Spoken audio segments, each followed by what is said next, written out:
ମୁଁ ଉର୍ମିଳା ମହାନ୍ତି। ମୋର କବିତାର ଶୀର୍ଷକ କହ କୃପାନିଧି।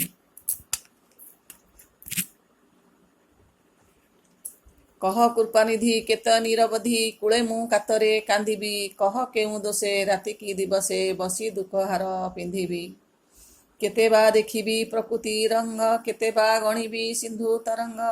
କେତେ ରବି ଛପି ନୀତି ନିରେଖିବି, କେତେ ଋତୁ ଗଣେ ବନ୍ଧିବି। କାହିଁ ସେ ବୀରଙ୍କ ବାଣ ଟଙ୍କାର, କାହିଁ ସେ ଭାରତୀ ବୀଣା ଝଙ୍କାର। କାହିଁ ସେ ଗରବ, କାହିଁ ସେ ଗୌରବ, କାହା ଦମ୍ଭେ ଦମ୍ଭ ବାନ୍ଧିବି। କାହିଁ ସେ ସୁନ୍ଦର ଶ୍ୟାମଳ ଶସ୍ୟ, କାହିଁ ସେ ସାଗର ହିଲ୍ଲୋଳ ହାସ୍ୟ।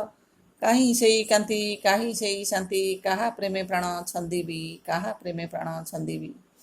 ବାଲି ପଛେ କା ଦେଉଳେ ଲୁଚି, ଗାଲ ପାରି ମୋ କାହାଣୀ ଶୁଣୁଛି।